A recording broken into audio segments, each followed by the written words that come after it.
ಈಗ ನಿಮ್ಮ ಪಾಠ ಪಾಂಡಿತ್ಯದ ಡಿ.ಎಲ್. ನರಸಿಂಹಾಚಾರ್ ಈ ಪಾಠದ ಪ್ರಶ್ನೋತ್ತರಗಳು ಹಾಗೂ ಭಾಷಾಭ್ಯಾಸವನ್ನು ನೋಡೋಣ. ಮೊದಲಿಗೆ ಕೃತಿಕಾರರ ಪರಿಚಯ. ನೋಡಿ, ಎಂ ಕಲಬುರ್ಗಿ ಅವರು ಇದನ್ನು ಬರೆದಿದ್ದಾರೆ. ಅವರ ಪೂರ್ಣ ಹೆಸರು ಡಾಕ್ಟರ್ ಮಲ್ಲಪ್ಪ ಮಡಿವಾಳಪ್ಪ ಕಲಬುರ್ಗಿ ಅಂತ. ಅವರು 1938ರಲ್ಲಿ ವಿಜಯಪುರ ಜಿಲ್ಲೆಯ ಸಿಂದಗಿ ತಾಲೂಕಿನ ಗುಬ್ಬೇವಾಡದಲ್ಲಿ ಜನಿಸಿದರು. ಇವರು ಮಾರ್ಗ ನೋಡಿ ಯಾವ ಕೃತಿಯನ್ನು ಬರೆದಿದ್ದಾರೆ, ಕೃತಿಗಳು ಅಂತ ಬರೆಯಿರಿ. ಇವರು ಮಾರ್ಗ, ಶಾಸನಗಳಲ್ಲಿ ಶಿವಶರಣರು, ಕನ್ನಡ ಹಸ್ತಪ್ರತಿಶಾಸ್ತ್ರ, ಚನ್ನಬಸವಣ್ಣನವರ ವಚನ ಮಹಾಸಂಪುಟ, ಕವಿರಾಜ ಮಾರ್ಗದ ಪರಿಸರದ ಸಾಹಿತ್ಯ ಮುಂತಾದ ಕೃತಿಗಳನ್ನು ರಚಿಸಿದ್ದಾರೆ. ಇನ್ನು ಗೌರವಗಳು, ಪ್ರಶಸ್ತಿಗಳು ಏನೇನು ದೊರಕಿದಾವೆ ಇವರಿಗೆ ಕರ್ನಾಟಕ ಸಾಹಿತ್ಯ ಅಕಾಡೆಮಿಯ ಗೌರವ ಪ್ರಶಸ್ತಿ, ಕರ್ನಾಟಕ ಸರ್ಕಾರದ ರಾಜ್ಯೋತ್ಸವ ಪ್ರಶಸ್ತಿ ಹಾಗೂ ಪಂಪ ಪ್ರಶಸ್ತಿ ಲಭಿಸಿವೆ.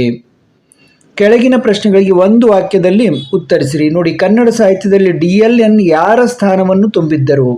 ಕನ್ನಡ ಸಾಹಿತ್ಯದಲ್ಲಿ ಡಿ.ಎಲ್.ಎನ್. ತೀನಂಶ್ರೀ ಅವರ ಸ್ಥಾನವನ್ನು ತುಂಬಿದ್ದರು.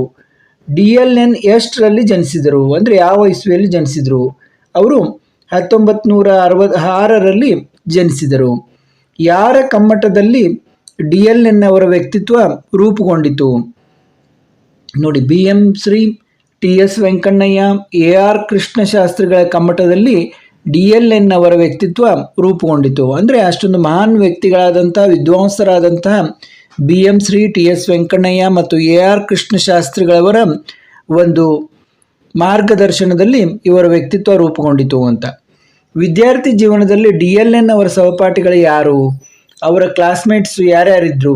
ನೋಡಿ, ಕುವೆಂಪು, ನಿಮಗೆಲ್ಲ ಗೊತ್ತಿದೆ, ನಮ್ಮ ರಾಷ್ಟ್ರಕವಿ ಕುವೆಂಪು, ಡಿ.ಕೆ. ಭೀಮಸೇನ್ ರಾವ್, ಕೆ. ವೆಂಕಟರಾಮಪ್ಪ, ಎನ್. ಅನಂತರಂಗಾಚಾರ್ ವಿದ್ಯಾರ್ಥಿ ಜೀವನದಲ್ಲಿ ಡಿ.ಎಲ್.ಎನ್. ಅವರ ಸಹಪಾಠಿಗಳು.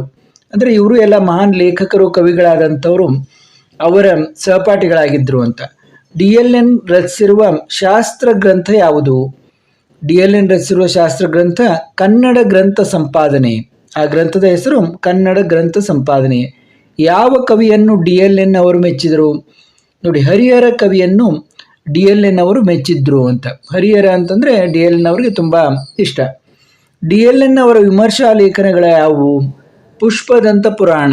ನೋಡಿ, ಯಾವ್ಯಾವು? ಪುಷ್ಪದಂತ ಪುರಾಣ, ಅಗ್ಗಳದೇವ, ರುದ್ರಭಟ್ಟ, ಕುಮಾರವ್ಯಾಸನ ಕರ್ಣ ಇವು ಡಿ.ಎಲ್.ಎನ್. ಅವರ ವಿಮರ್ಶಾ ಲೇಖನಗಳು. ಡಿ.ಎಲ್.ಎನ್. ಅವರ ಸಾಹಿತ್ಯ ಸಂಶೋಧನೆಯ ಅಮೃತ ಫಲಗಳಾವುವು? ನೋಡಿ, ಸಂಪಾದಿತ ಕೃತಿಗಳ ಮುನ್ನುಡಿ ಆಗಬೇಕದು. ಮುನ್ನುಡಿಗಳು ಪೊನ್ನನ ಭುವನೈಕ್ಯ ರಾಮಾಭ್ಯುದಯ, ಕುಮದೇಂದು ರಾಮಾಯಣ, ಧವಳ ಎಂಬ ಹಾಡಿನ ಸ್ವರೂಪ ಇತ್ಯಾದಿ ಲೇಖನಗಳು ಅವರ ಸಾಹಿತ್ಯ ಸಂಶೋಧನೆಯ ಅಮೃತ ಫಲಗಳು. ಇನ್ನು ಯಾವ ಅಭಿನಂದ ಗ್ರಂಥವನ್ನು ಡಿ.ಎಲ್.ಎನ್. ಅವರಿಗೆ ಅರ್ಪಿಸಲಾಗಿದೆ ಅಂತ ಕೇಳಿದ್ದಾರೆ. ಅವರ ವಿದ್ಯಾರ್ಥಿಗಳು, ಮಿತ್ರರು ಜ್ಞಾನೋಪಾಸಕ. ನೋಡಿ, ಅಭಿನಂದ ಗ್ರಂಥಗಳನ್ನು 3 ಗ್ರಂಥಗಳ ಹೆಸರನ್ನು ಕೊಡಲಾಗಿದೆ. ಇವೆಲ್ಲ ಅವರಿಗೆ ಅಭಿನಂದನೆಯನ್ನು ಸೂಚಿಸಿ ಬರೆದಂಥ ಗ್ರಂಥಗಳು. ಜ್ಞಾನೋಪಾಸಕ, ಹೊಸ ಬೆಳಕು, ಉಪಾಯನ ಎಂಬ ಅಭಿನಂದನಾ ಗ್ರಂಥಗಳನ್ನು ಡಿ.ಎಲ್.ಎನ್. ಅವರಿಗೆ ಅರ್ಪಿಸಲಾಗಿದೆ. ಕೆಳಗಿನ ಪ್ರಶ್ನೆಗಳಿಗೆ 3-4 ವಾಕ್ಯಗಳಲ್ಲಿ ಉತ್ತರಿಸಿರಿ ಎಂದಿದ್ದಾರೆ. ಯಾವ ಸಂಸ್ಥೆಗಳಲ್ಲಿ ಡಿ.ಎಲ್.ಎನ್. ಅವರು ಸೇವೆ ಸಲ್ಲಿಸಿದ್ದಾರೆ? ಡಿ.ಎಲ್.ಎನ್. ಅವರು ಸಂಶೋಧನಾ ವಿದ್ಯಾರ್ಥಿಯೆಂದು ಓರಿಯೆಂಟಲ್ ರಿಸರ್ಚ್ ಇನ್ಸ್ಟಿಟ್ಯೂಟ್ನ ಕನ್ನಡ ಪಂಡಿತರೆಂದು, ಮೈಸೂರಿನ ಮಹಾರಾಜ ಕಾಲೇಜು, ಯುವರಾಜ ಕಾಲೇಜು, ಬೆಂಗಳೂರಿನ ಸೆಂಟ್ರಲ್ ಕಾಲೇಜುಗಳಲ್ಲಿ ಕನ್ನಡ ಅಧ್ಯಾಪಕರೆಂದು, ಪರಿಷತ್ತು ಕೈಗೊಂಡ ನಿಘಂಟುವಿನ ಸಂಪಾದಕರೆಂದು ಬಹುಮುಖವಾಗಿ ದುಡಿದವರು. ನೋಡಿ, ಇಲ್ಲೆಲ್ಲ ಅವರು ಸೇವೆಯನ್ನು ಸಲ್ಲಿಸಿದ್ದಾರೆ. ತೀನಂಶ್ರೀ ಅವರು ಡಿ.ಎಲ್.ಎನ್. ಅವರ ಪಾಂಡಿತ್ಯದ ಬಗ್ಗೆ ಏನು ಹೇಳಿದ್ದಾರೆ? ನೋಡಿ, ಡಿ.ಎಲ್.ಎನ್. ಎಂದರೆ ಪಾಂಡಿತ್ಯವೆಂದರೆ ಡಿ.ಎಲ್.ಎನ್. ಹಳೆಗನ್ನಡ ಭಾಷೆ ಸಾಹಿತ್ಯದ ವಿಷಯಕ್ಕಂತೂ ಹಲವರು ಹೇಳುವಂತೆ ನಾನು ಬಲ್ಲಂತೆ ಅವರೊಂದು ಜಂಗಮ ಬೃಹತ್ ಕೋಶ. ಹಳೆಗನ್ನಡದಲ್ಲಿ ಅವರಿಗಿಂತಲೂ ನಿಷ್ಣಾತರಾದ ವಿದ್ವಾಂಸರನ್ನು ಸದ್ಯದಲ್ಲಿ ಕಾಣುವುದು ಅಶಕ್ಯವೆಂದೇ ನನ್ನ ಭಾವನೆ ಎಂದು ಕನ್ನಡದ ಇನ್ನೊಂದು ದಿಗ್ಗಜರಾದಂಥ ತೀನಂಶ್ರೀ ಅವರು ಹೇಳ್ತಾರೆ. ಅಂದರೆ ಅವರಷ್ಟು ಪಾಂಡಿತ್ಯ ಉಳ್ಳವರು ಹಳೆಗನ್ನಡದಲ್ಲಿ ಮತ್ತೊಬ್ಬರನ್ನ ನಾನು ನೋಡಿಲ್ಲ ಅಂತ ಅವರು ಹೇಳ್ತಾರೆ. ಕಲಬುರ್ಗಿ ಅವರು ಡಿ.ಎಲ್.ಎನ್. ಅವರ ಸಾಹಿತ್ಯ ಸೇವೆಯ ಬಗ್ಗೆ ಏನೆಂದು ಅಭಿಪ್ರಾಯಪಟ್ಟಿದ್ದಾರೆ? 3ನೇ ಪ್ರಶ್ನೆ ನೋಡಿ. ಇತ್ತೀಚೆಗೆ ಬಂದ 100 ಪುಸ್ತಕಗಳು ಅವರ ವರ್ಗದಲ್ಲಿ ನೀಡಿದ ಉಪನ್ಯಾಸದ ವಿಸ್ತೃತ ರೂಪಗಳೆಂದು ಅವರ ಶಿಷ್ಯರೇ ಅಭಿಮಾನಪಟ್ಟು ಹೇಳುವುದರಿಂದ ಅವರ ಸಾಹಿತ್ಯ ಕೃಷಿಯನ್ನು ಪುಸ್ತಕ ಸಂಖ್ಯೆಯಲ್ಲಿ ನೋಡದೆ ಶಿಷ್ಯ ಸಂಖ್ಯೆಯಲ್ಲಿ ನೋಡುವುದು ನ್ಯಾಯವೆಂದು ತೋರುತ್ತದೆ. ಅಂದರೆ ಅವರೊಂದು ಎಷ್ಟೊಂದು ವಿದ್ವಾಂಸರಾಗಿದ್ದಾರೆ ಅಂದರೆ ಅವರು ಏನು ಕ್ಲಾಸ್ನಲ್ಲಿ ಪಾಠ ಮಾಡ್ತಾ ಇದ್ರಲ್ಲ ಅವೇ ಒಂದು ಪುಸ್ತಕ ರೂಪದಲ್ಲಿ ಹೊರಗೆ ಬಂದಿದ್ದಾವೆ ಅಂತ. ಅಂದರೆ ಅಷ್ಟೊಂದು ವಿದ್ವತ್ತು ಅವರಲ್ಲಿ ಇತ್ತು, ಅಷ್ಟೊಂದು ವಿದ್ಯುತ್ಪೂರ್ಣವಾಗಿ ಅವರು ಪಾಠವನ್ನು ಮಾಡ್ತಾ ಇದ್ರು. ಒಂದು ಇಡೀ ಪುಸ್ತಕದಿಂದ ಸಾಧ್ಯವಾಗದ ಬೆಳಕು ಅವರ ಒಂದು ಲೇಖನ ಒದಗಿಸುವುದರಿಂದ ಅವರ ಕೃಷಿ ಸಣ್ಣದಲ್ಲವೆಂದೇ ಕಲಬುರ್ಗಿಯವರ ಅಭಿಪ್ರಾಯ. ಅಂದರೆ ಅವರು ಕೆಲವೊಂದು ಲೇಖನಗಳನ್ನು ಬರೆದಿದ್ದಾರೆ ಬಿಡು, ಅವರೇನು ಆ ಮಹಾ ಬರೆದಿದ್ದಾರೆ ಅಂತ ಅನ್ನೋ ಹಾಗಿಲ್ಲ. ಒಂದೊಂದು ಲೇಖನಗಳು ಒಂದೊಂದು ಪುಸ್ತಕಕ್ಕೆ ಸಮ ಅಂತ. DLN ಸಂಪಾದಿಸಿದ ಮಹತ್ವದ ಕೃತಿಗಳ್ಯಾವುವು? DLN ಸಂಪಾದಿಸಿದ ಮಹತ್ವದ ಕೃತಿಗಳೆಂದರೆ 11 ಗ್ರಂಥ, 7 ಮುನ್ನುಡಿ, 12 ವಿಮರ್ಶಾ ಲೇಖನ, 70 ಇತರ ಲೇಖನಗಳು, ವಡ್ಡಾರಾಧನೆ, ಪಂಪ ರಾಮಾಯಣ ಸಂಗ್ರಹ, ಸುಕುಮಾರ ಚರಿತಂ, ಸಿದ್ಧರಾಮ ಚಾರಿತ್ರ್ಯ ಮೊದಲಾದ ಗ್ರಂಥಗಳು ಪರಿಷ್ಕರಣ ಹೊಂದಿ ಪ್ರಕಟಗೊಂಡವು. ನೋಡಿ, ಎಲ್ಲ ಹಳೆಯ ಒಂದು ಮುಖ್ಯವಾದ ಗ್ರಂಥಗಳನ್ನು ಇವರೆಲ್ಲ ಸಂಪಾದನೆ ಮಾಡಿ ಅವುಗಳನ್ನು ಪರಿಷ್ಕರಣೆ ಮಾಡಿ ಪ್ರಕಟ ಮಾಡಿದ್ದಾರೆ. DLN ಅವರ ಕನ್ನಡ ಗ್ರಂಥ ಸಂಪಾದನೆಯ ಕೃತಿಯ ವಿಶೇಷತೆಗಳೇನು ಅಂತ 5ನೇ ಪ್ರಶ್ನೆ ನೋಡಿ. ಕನ್ನಡ ಗ್ರಂಥ ಸಂಪಾದನೆ ಈ ಕೃತಿಯ ವಿಶೇಷತೆ ಏನು? ಎಲ್ಲ ಕ್ಷೇತ್ರಗಳಲ್ಲಿಯೂ ಎದ್ದು ಕಾಣುವ DLN ಅವರ ಶಾಸ್ತ್ರಮತಿ ಕನ್ನಡ ಗ್ರಂಥ ಸಂಪಾದನೆ ಎಂಬ ಕೃತಿಯಲ್ಲಿ ಸಂಪೂರ್ಣ ಪ್ರಕಟಗೊಂಡಿದೆ. ಗ್ರಂಥ ಸಂಪಾದನೆಯ ವಿಧಾನಗಳನ್ನು ಕನ್ನಡಕ್ಕೆ ಅನ್ವಯಿಸಿ ಬರೆದ ಈ ಶಾಸ್ತ್ರಕೃತಿ ಕನ್ನಡದಲ್ಲಿ ಪ್ರಥಮ ಸಾಧನೆ. ಅದರ ಪುಟಗಳಲ್ಲಿ DLN ಅವರ ಪ್ರಕಟಿತ ಅಪ್ರಕಟಿತ ಕೃತಿಗಳ ಅಧ್ಯಯನದ ವ್ಯಾಪ್ತಿಯನ್ನು, ಸಾಹಿತ್ಯ ವ್ಯಾಸಂಗದ ಉದ್ದಗಲಗಳನ್ನು ಅರಿಯಬಹುದು ಅಂತ. DLN ಅವರಲ್ಲಿ ಸಂಶೋಧನಾ ಶಕ್ತಿ ಯಾವ ರೀತಿ ಇತ್ತು? ಪಾಂಡಿತ್ಯಕ್ಕೆ ಸಂಬಂಧಪಟ್ಟ ಅವರ ಸಂಶೋಧನಾ ಶಕ್ತಿಯ ಉಜ್ವಲ ಉದಾಹರಣೆ ಶಬ್ದ ವಿಹಾರ ಎಂಬ ಚಿಕ್ಕ ಕೃತಿ. ಒಂದು ಶಬ್ದವನ್ನು ಹಿಡಿದುಕೊಂಡು ರೆಂಬೆ ಕಾಂಡಗುಂಟ ಇಳಿದು ಹಲವು ಬೇರುಗಳಲ್ಲಿ ಹರಿದಾಡಿ ಮೂಲ ಬೇರನ್ನು ಮುಟ್ಟಿ ಹೇಳುವ ಅವರ ಸಾಹಸ ಇನ್ನೊಬ್ಬರಿಗೆ ಅಸಾಧ್ಯವೆಂಬ ಭಾವನೆಯನ್ನು ಹುಟ್ಟಿಸುತ್ತದೆ. ಅಂದರೆ ಅವರು ಅಷ್ಟೊಂದು ಆಳವಾಗಿ ಅಭ್ಯಾಸವನ್ನು ಮಾಡಿ ನಮಗೆ ಹೇಳ್ತಾ ಇದ್ರು ಅಂತ. ಕೆಳಗಿನ ಪ್ರಶ್ನೆಗಳಿಗೆ 8-10 ವಾಕ್ಯಗಳಲ್ಲಿ ಉತ್ತರಿಸಿರಿ. ತಮ್ಮ ವ್ಯಾಸಂಗದ ಹವ್ಯಾಸದ ಬಗ್ಗೆ DLN ಅವರು ಹೇಳಿರುವ ಮಾತುಗಳಾವುವು?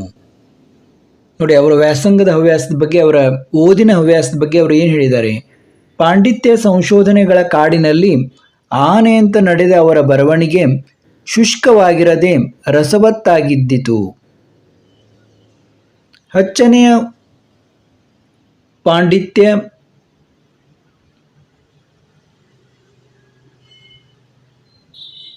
ಹಚ್ಚನೆಯ ಹುಲ್ಲಗಾವಲ ಹರವಿನಲ್ಲಿ ಸ್ವೇಚ್ಛೆಯಾಗಿ ತಿರುಗಾಡುತ್ತಾ ಸೊಂಪಾಗಿ ಕಾಣುವೆಡೆಗಳಲ್ಲಿ ತಂಗಿ ಹಿಡಿ ಹುಲ್ಲನ್ನು ಕಬಳಿಸುವ ಹಸುವಿನಂತೆ ಇದೇ ನನ್ನ ವ್ಯಾಸಂಗದ ಹವ್ಯಾಸ.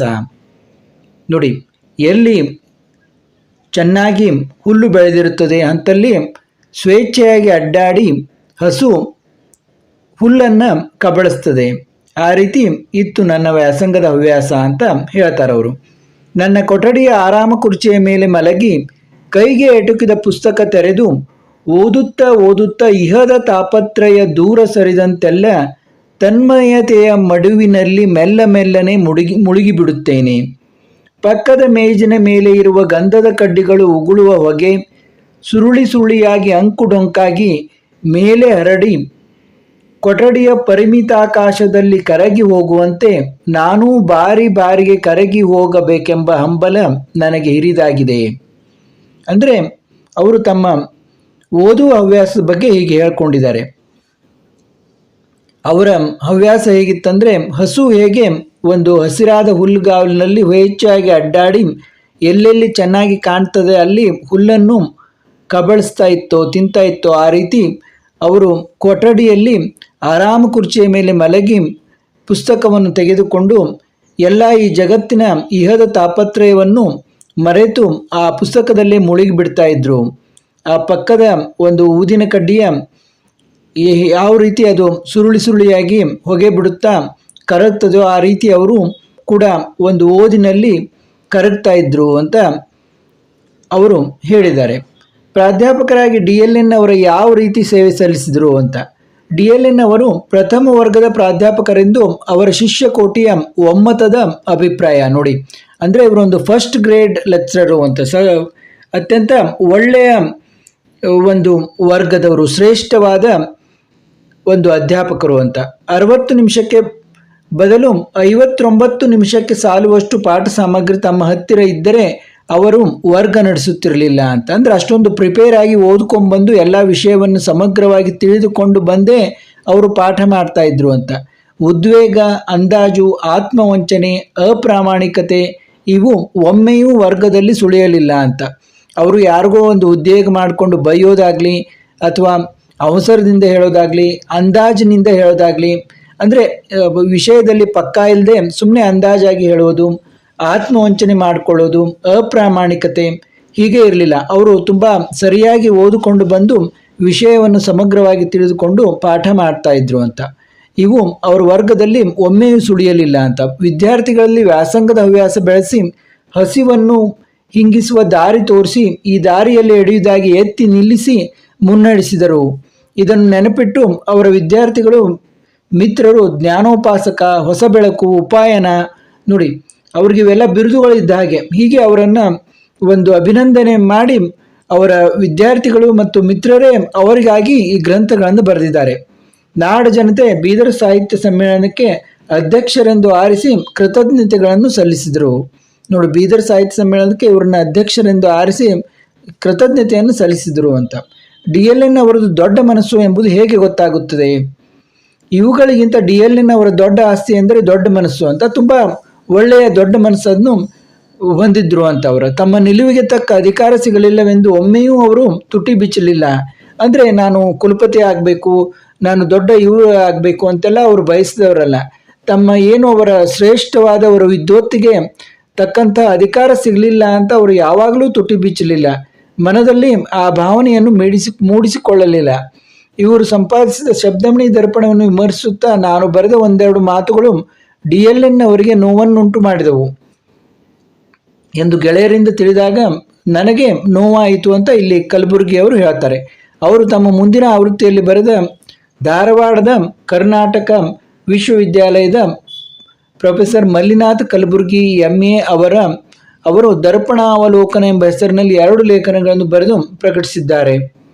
ಸೂತ್ರ, ವೃತ್ತಿ, ಟೀಕೆಗಳಲ್ಲಿ ಹಂಚಿ ಹೋಗಿರುವ ಸಾಹಿತ್ಯಗಳನ್ನೆಲ್ಲ ಅವರು ತುಂಬ ಶ್ರಮವಹಿಸಿ ಕಂಡು ಹಿಡಿದಿದ್ದಾರೆ. ಇವರ ಲೇಖನಗಳು ಕಾರಣವಾಗಿ ಶಬ್ದಮಣಿ ದರ್ಪಣದ ಈ ಮುದ್ರಣ ಅವರ ಹಿಂದಿನ ಮುದ್ರಣಕ್ಕಿಂತ ಹೆಚ್ಚು ಸಮರ್ಪಕವಾಗಿದೆ ಎಂದು ಭಾವಿಸುತ್ತೇನೆ ಎಂಬ ನಿರ್ವಿಕಾರ ಬರವಣಿಗೆಯನ್ನು ಓದಿದಾಗಲಂತೂ ನನ್ನೆನ್ನೇ ನಾನು ಹಳೆದುಕೊಂಡೆ, ಮನದಲ್ಲಿ ಅವರ ಕ್ಷಮೆ ಕೇಳಿಕೊಂಡೆ ಅಂತ. ಅಂದರೆ ಇವರು ಬರೆದಿದ್ದನ್ನು ನೋಡಿಕೊಂಡು ಅವರು ಇನ್ನಷ್ಟು ಚೆನ್ನಾಗಿ ಶ್ರಮವಹಿಸಿ ಬರೆದರು. ಇವರ ಒಂದು ವಿಮರ್ಶೆಗೆ ಅವರು ಪ್ರೋತ್ಸಾಹ ನೀಡಿದರು ಅಂತ. ಅಂದರೆ ಅಷ್ಟೊಂದು ದೊಡ್ಡ ಮನಸ್ಸು ಅವರದು ಇತ್ತು. ಯಾರಾದರೂ ಅವರಿಗೆ ಟೀಕೆ ಮಾಡಿದರೆ ಅವರು ಅದನ್ನು ಯಾಕೆ ತನಗೆ ಟೀಕೆ ಮಾಡಿದ್ದಾರೆ ಅನ್ನುವುದನ್ನು ತಿಳಿದುಕೊಂಡು ಇನ್ನೂ ಚೆನ್ನಾಗಿ ಬರೀತಾ ಇದ್ರು ಅನ್ನುವುದನ್ನು ಇಲ್ಲಿ DLN ಅವರ ಬಗ್ಗೆ ಕಲಬುರ್ಗಿ ಅವರು ಹೇಳ್ತಾರೆ. ಸಂದರ್ಭದೊಡನೆ ಸ್ಪಷ್ಟೀಕರಿಸಿ. ನೋಡಿ, DLN ಅಂದರೆ ಪಾಂಡಿತ್ಯ, ಪಾಂಡಿತ್ಯ ಎಂದರೆ DLN. ಈ ವಾಕ್ಯವನ್ನು MM ಕಲಬುರ್ಗಿ ಅವರು ಬರೆದರು. ಮಾರ್ಗ ಸಂಪುಟ 1 ಎಂಬ ಕೃತಿಯಿಂದ ಆಯ್ದ ಪಾಂಡಿತ್ಯದ DL ನರಸಿಂಹಾಚಾರ್ಯ ಎಂಬ ಗದ್ಯ ಭಾಗದಿಂದ ಆರಿಸಿಕೊಳ್ಳಲಾಗಿದೆ. ಈ ಮಾತನ್ನು ತೀನಂಶ್ರೀ ಅವರು ಹೇಳಿದ್ದಾರೆ. ಹಳೆಗನ್ನಡ ಭಾಷೆ ಸಾಹಿತ್ಯದ ವಿಷಯಕ್ಕಂತೂ ಹಲವರು ಹೇಳುವಂತೆ ನಾನು ಬಲ್ಲಂತೆ ಅವರೊಂದು ಜಂಗಮ ಬೃಹತ್ ಕೋಶ ಅಂತಂದರೆ ನಡೆದಾಡುವಂಥ ಬೃಹತ್ ಕೋಶ ಅಂತ ಎಂದು ಹೇಳುವ ಸಂದರ್ಭದಲ್ಲಿ ಈ ಮೇಲಿನ ಮಾತು ಬಂದಿದೆ. ಅವರ ದೊಡ್ಡ ಆಸ್ತಿ ಎಂದರೆ ದೊಡ್ಡ ಮನಸ್ಸು. ನೋಡಿ, ಇದನ್ನು ಹೇಳಬೇಕು ನೀವು. MM ಕಲಬುರ್ಗಿ ಅವರು ಬರೆದರು. ಮಾರ್ಗ ಸಂಪುಟ 1 ಎಂಬ ಕೃತಿಯಿಂದ ಆಯ್ದ ಪಾಂಡಿತ್ಯ DL ನರಸಿಂಹಾಚಾರ್ಯ ಎಂಬ ಗದ್ಯ ಭಾಗದಿಂದ ಆರಿಸಿಕೊಳ್ಳಲಾಗಿದೆ. ಈ ಮಾತನ್ನು ಲೇಖಕರು ಹೇಳಿದ್ದಾರೆ. ತಮ್ಮ ನಿಲುವಿಗೆ ತಕ್ಕ ಅಧಿಕಾರ ಸಿಗಲಿಲ್ಲವೆಂದು ಒಮ್ಮೆಯೂ ಅವರು ತುಟಿ ಬಿಚ್ಚಲಿಲ್ಲ, ಮನದಲ್ಲಿ ಆ ಭಾವನೆಯನ್ನು ಮೂಡಿಸಿಕೊಳ್ಳಲಿಲ್ಲ ಎಂಬ ವಿಚಾರಗಳನ್ನು ಚರ್ಚಿಸುವಾಗ ಈ ಮಾತು ವ್ಯಕ್ತವಾಗಿದೆ. ನೋಡಿ, ಈಗಲೇ ಒಂದು ಪ್ರಶ್ನೋತ್ತರ ಓದಿದೆವು. ಅದರಲ್ಲೂ ಕೂಡ ಅವರು ಯಾರೇ ಟೀಕೆ ಮಾಡಿದರೂ ಕೂಡ ಅದನ್ನ ಮನಸ್ಸಿಗೆ ಹಚ್ಕೋತಾ ಇರಲಿಲ್ಲ ಅಂತ. ಅದನ್ನು ಕೂಡ ನೀವು ಬರೀಬಹುದು ವಿವರವಾಗಿ. ಮನದಲ್ಲಿಯೇ ಅವರ ಕ್ಷಮೆ ಕೇಳಿಕೊಂಡೆ. ನೋಡಿ, ಮುಂದಿನ ಈ ಇದರಲ್ಲಿ ಕೂಡ ಇದೆ ಅದು. ಈ ವಾಕ್ಯವನ್ನು MA ಕಲಬುರ್ಗಿ ಅವರು ಬರೆದಿರುವಂತಹ ಮಾರ್ಗ ಸಂಪುಟ 1 ಎಂಬ ಕೃತಿಯಿಂದ ಆಯ್ದ ಪಾಂಡಿತ್ಯ DN ನರಸಿಂಹಾಚಾರ್ಯ ಎಂಬ ಗದ್ಯ ಭಾಗದಿಂದ ಆರಿಸಿಕೊಳ್ಳಲಾಗಿದೆ. ಈ ಮಾತನ್ನು ಲೇಖಕರು ಹೇಳಿದ್ದಾರೆ. DLN ಅವರು ಸಂಪಾದಿಸಿದಂಥ ಶಬ್ದಮಣಿ ದರ್ಪಣವನ್ನು ವಿಮರ್ಶಿಸುತ್ತಾ ನಾನು ಬರೆದ ಒಂದೆರಡು ಮಾತುಗಳು DLN ಅವರಿಗೆ ನೋವನ್ನುಂಟು ಮಾಡಿದವು ಎಂದು ತಮ್ಮ ಮನಸ್ಸಿನಲ್ಲಿ ಕ್ಷಮೆ ಕೇಳಿಕೊಂಡಾಗ ಈ ಮಾತು ಬಂದಿದೆ. ಅಂದರೆ ಕಲಬುರ್ಗಿ ಅವರೇ ಕ್ಷಮೆ ಕೋರಿದರು ಅಂತ ಮನಸ್ಸಿನಲ್ಲಿ. ಕೆಳಗೆ ನೀಡಿರುವ ಪದಗಳಿಗೆ ವಿರುದ್ಧಾರ್ಥ ಪರೆಯಿರಿ. ನೋಡಿ, ಭಾಷಾಭ್ಯಾಸವನ್ನು ಈಗ ನಾವು ನೋಡೋಣ. ಮರಣ, ಜನನ, ನೋಡಿ ವಿರುದ್ಧಾರ್ಥಗಳು. ಗೌರವ, ಅಗೌರವ, ಜಂಗಮ, ಸ್ಥಾವರ, ಹಿರಿದು, ಕಿರಿದು, ನ್ಯಾಯ, ಅನ್ಯಾಯ, ಬೆಳಕು, ಕತ್ತಲು, ವಿಶೇಷ, ಶೇಷ, ಪರಿಪೂರ್ಣ ಅಪರಿಪೂರ್ಣ, ಶುದ್ಧಿ ಅಶುದ್ಧಿ, ಶಕ್ತಿ ನಿಶಕ್ತಿ, ಅಸಾಧ್ಯ ಸಾಧ್ಯ, ಮುಳುಗು ತೇಲು, ನೋವು ನಲಿವು, ಅಶಕ್ಯ ಶಕ್ಯ. ಅಶಕ್ಯ ಅಂದರೆ ಅದು ಅಸಾಧ್ಯವಾದದ್ದು, ಶಕ್ಯ ಅಂದರೆ ಸಾಧ್ಯವಾದದ್ದು ಅಂತ. ಇನ್ನು ಈ ಕೆಳಗಿನ ಪದಗಳಿಗೆ ತದ್ಭವ ರೂಪಗಳನ್ನು ಬರೆಯಿರಿ ಅಂತ. ತತ್ಸಮ ತದ್ಭವ ನೋಡಿ. ದುಃಖ ದುಃಖ, ಕಾರ್ಯ ಕಜ್ಜ, ವಿದ್ಯಾ ಬಿಜ್ಜೆ, ಕಾವ್ಯ ಕಬ್ಬ. ಇನ್ನು ಕೆಳಗೆ ನೀಡಿರುವ ಪದಗಳನ್ನು ಬಿಡಿಸಿ ಸಂಧಿಯನ್ನು ಹೆಸರಿಸಿರಿ ಅಂತಂದಿದ್ದಾರೆ. ವಿದ್ಯಾರ್ಥಿ ನೋಡಿ, ವಿದ್ಯಾ ಪ್ಲಸ್ ಅರ್ಥಿ, ವಿದ್ಯಾರ್ಥಿ ಇದು ಸವರ್ಣ ದೀರ್ಘ ಸಂಧಿ. ಹಳೆಗನ್ನಡ, ಹಳೆ ಪ್ಲಸ್ ಕನ್ನಡ, ಹಳೆಗನ್ನಡ ಆದೇಶ ಸಂಧಿ. ಇಲ್ಲಿ ಕಕಾರಕ್ಕೆ ಗಕಾರ ಬಂತು, ಆದ ಕಾರಣದು ಆದೇಶ ಸಂಧಿ. ಹಳೆ ಪ್ಲಸ್ ಕನ್ನಡ ಅಂತ ಬರೀಬೇಕು ಈ ಕಡೆ.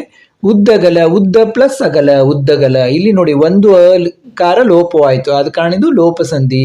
ರಾಮಾಭ್ಯುದಯ, ರಾಮ ಪ್ಲಸ್ ಅಭ್ಯುದಯ ನೋಡಿ, ಅ ಪ್ಲಸ್ ಅ ಕೂಡಿ ಆ ಆಯಿತು, ಇದು ಸವರ್ಣ ದೀರ್ಘ ಸಂಧಿ.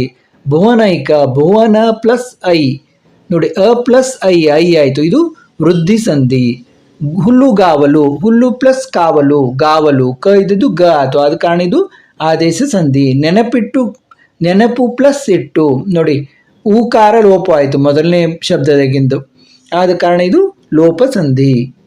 ಜ್ಞಾನೋಪಾಸಕ, ಜ್ಞಾನ ಪ್ಲಸ್ ಉಪಾಸಕ, ಇದು ಜ್ಞಾನ, ಅ ಪ್ಲಸ್ ಓ ಆಯಿತು, ಗುಣಸಂಧಿ. ದರ್ಪಣಾವಲೋಕನ, ದರ್ಪಣ ಪ್ಲಸ್ ಅವಲೋಕನ, ಅ ಪ್ಲಸ್ ಅ ಇದ್ದದ್ದು ಆ ಆಯಿತು, ಇದು ಸವರ್ಣ ದೀರ್ಘ ಸಂಧಿ. ಮನದಣಿ, ಮನ ಪ್ಲಸ್ ತಣಿ, ತ ಇದ್ದದ್ದು ದ ಆಯಿತು. ಕ ಚ ಟ ತ ಪಗಳಿಗೆ ಗ ಜ ಡ ದ ಪಗಳು ಆದೇಶವಾಗಿ ಬಂದರೆ ಇದು ಆದೇಶ ಸಂಧಿ, ನಿಮಗೆಲ್ಲ ಗೊತ್ತಿರಬೇಕದು. ದಿಗ್ಗಜ ಇಕ್ವಲ್ ಟು ದಿಕ್ ಪ್ಲಸ್ ಅಜ ನೋಡಿ, ಕ ಇದ್ದದ್ದು ಗ ಅಂತ ಬಂತಿಲ್ಲಿ. ಜಸ್ತ್ವ ಸಂಧಿ, ದಿಕ್ ಅಜ ದಿಗ್ಗಜ ಅಂತ ಬಂತು.